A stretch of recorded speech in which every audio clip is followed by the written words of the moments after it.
Hey guys, how's it going? Anthony Muthurajah here, back with a new video lesson for you all. In today's lesson, I want to talk about connecting your arpeggios and scale tones, okay? Or in other words, chord tones and scale tones. That is something I get asked about a lot, and it's something that is extremely challenging, especially when you want to enter a more melodic area of bass playing. It becomes hard to break out of this regimented sound that arpeggios and scales have. If you're somebody who's always been playing scales like this, or arpeggios just like this,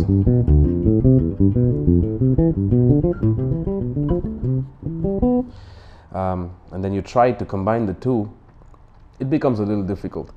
Okay, before I get to this, I want to talk about triads first. Okay, we're going to look at a C major triad and C minor triad. We're going to do a very simple approach to playing these triads instead of playing them straight up. We're going to play one diatonic note above each chord tone. So my chord tones are C, E flat, G if I'm in minor. So what I'm going to play essentially is D, F, a D minor triad. So we go to the D minor triad, those chord tones, and then we come back down. So I can look at it as two triads, or I can look at those three notes that I'm going to use as approach as scale tones. However you choose to view it and hear it, the sound is going to be the same. Okay, so C, E flat, G. So I do D, C, F, E flat, A, G, and then carry it forward.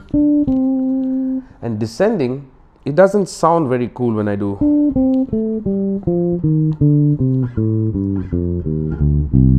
So descending, you would hear this a lot in bob.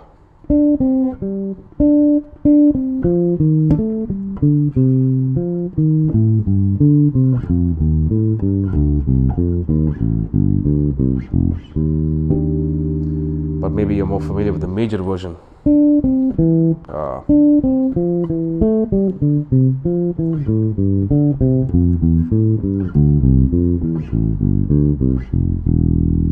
And then going up major, or if I go from here, oh man,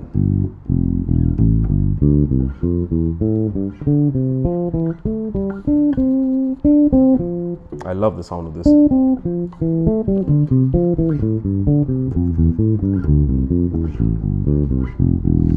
All that is taking one diatonic note from the scale above each chord tone of the triad.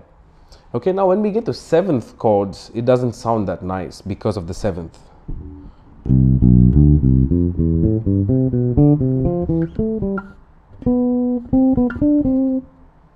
Right? So that evenness to it doesn't sound as pleasant as the triad.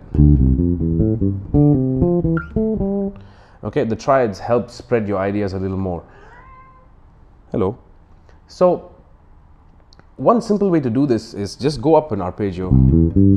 So C major 7, I go up to B, go up to C, and come back down the C major scale. And then from D minor 7, go up to D, come back down the same scale.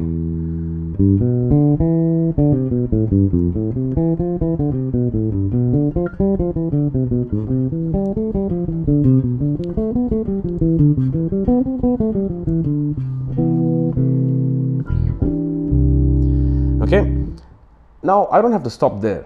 That is just a simple idea of going up an arpeggio and coming back down the scale from whichever note I have closest to me. So I go up back to the root of the arpeggio I started on.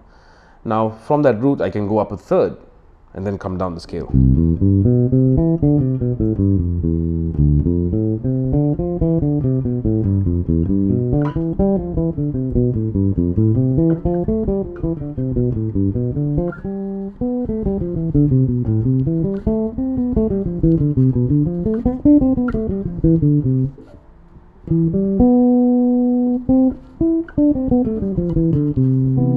Okay, again, I don't have to stop there.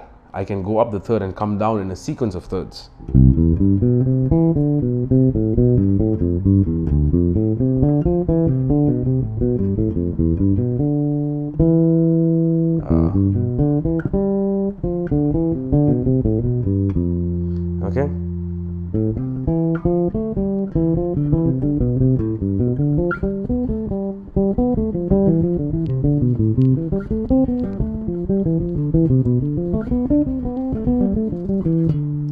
screwed that up. That's more like it. Okay, so take this idea and explore it in all formats. By all formats, I mean don't go up C major all the time and then come back down to D minor. Try exploring other ideas. I can go C major to F major, for example.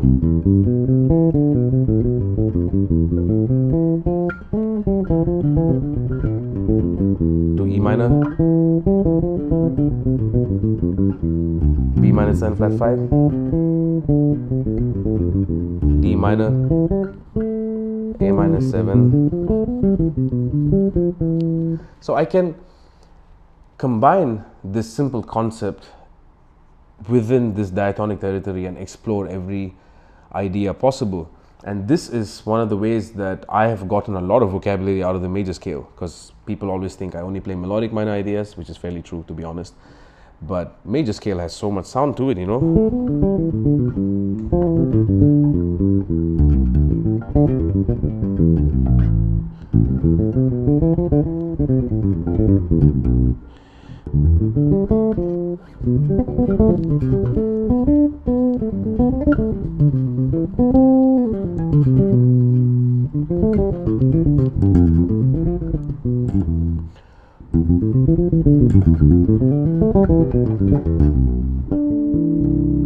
Okay, so it gives you full access to diatonic harmony to a full extent, instead of just learning your arpeggios and then do the Jaco thing, or your scales and sequences, groupings.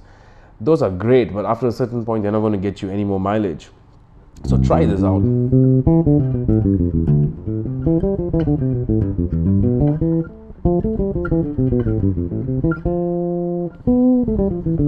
So I did third, I can do fourth. Or instead of going straight down to the next triad, next chord, I can do like an enclosure to that maybe.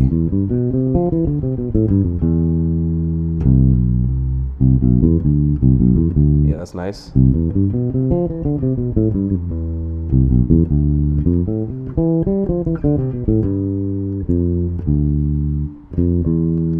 Something like that. So I'm actually trying to come up with these ideas on the fly for you, because I want you to see what happens if you actually put your thought into the shed. If your mind is inactive, you're not going to get anything out of the shed. This is something I've been telling for a long time, and this is something I've been telling my students on Skype lately as well. Your mind has to constantly be engaged in order to get anything out of your practice sessions. All right, I hope you get something out of this, and I hope this helps you in some way, in one way or the other. I'll see you guys in the shed until the next one. Peace.